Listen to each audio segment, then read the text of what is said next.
Shalom and good day all, this is Healing29 back again for another DC review, and in this DC review I'll be covering the Flash annual and the Superman House of Brainiac special.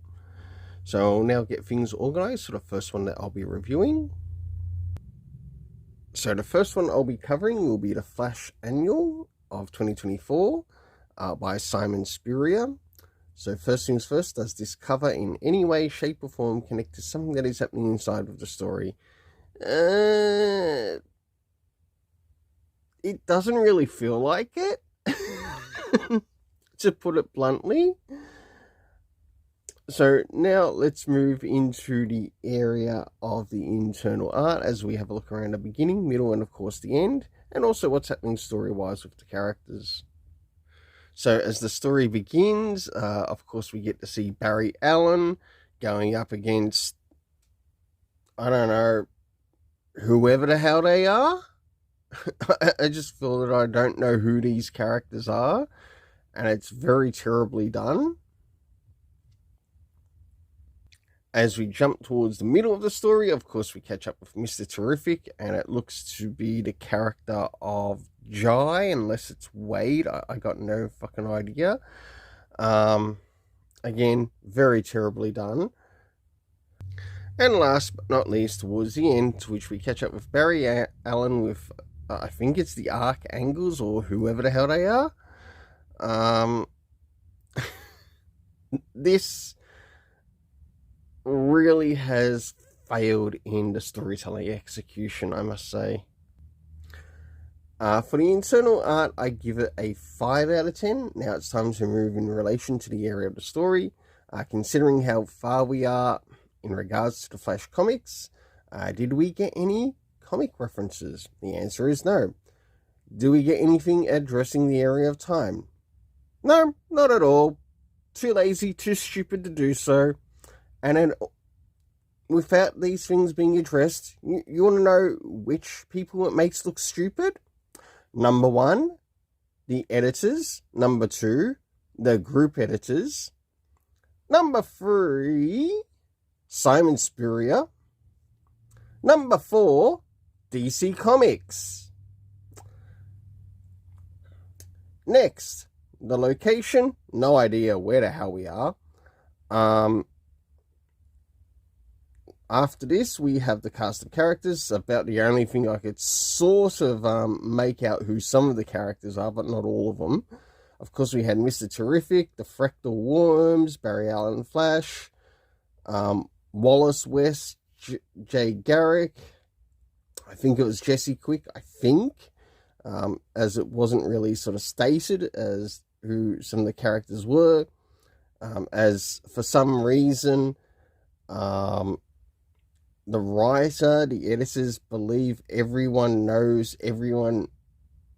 thinks everyone knows who everyone is in this story, but in technicality, not everyone does. Stupid on their behalf, not on mine, because I'm not the stupid idiot printing this crap. Of course, Amanda Waller, character of Pilgrim. I think it was the character of Jay, but it may have been Wade West. I don't know. Just in relation to how the art was of the character, the overall story rating for this is a 5 out of 10. This is falling in the Fool's Gold category. So now it's time to move on to the Superman House of Brainiac special. So, as we jump into Joshua Williamson's storytelling, does he improve any more than what Simon Spurrier did with The Flash? Let's find out.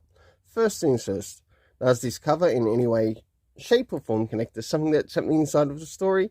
In some essence, it sort of does, to which it gets a 7 out of 10. Next is the internal art, as we have a look around the beginning, middle and end. With this, there are 3 stories, one with Mark Russell. Not all that interesting, I must admit, and I don't think it was really necessary to be in there. So I'll still cover the internal art anyway. for the stories that are in this, but I will be reviewing this as one whole story. So let's now move into having a look at the beginning, middle, and of course the end in regards to this issue. So as we start to jump towards the beginning, we of course get the character of Superman and a number of other characters in relation to the Superman universe. Of course, learning about the learning a little bit more about the Zarnians, and also how this Brainiac plays a part in it. We, of course, move into the Mark Russell story, to which the art's okay. I get what he's trying to do, but I don't think it's really necessary for the story, because didn't Superman take care of this issue of the Blue Earthers? If anything, this should be a non-existent story plot that doesn't belong in the story, because if you remember in that run, it was exposed as to sort of like the person behind it, who was running it, and the Blue Earthers were basically made out to look like fools, as they basically look no different than left-wing lunatics who didn't want a certain group of people invading their safe space. And last but not least, towards the end, as we get to see Amanda Waller for the last story.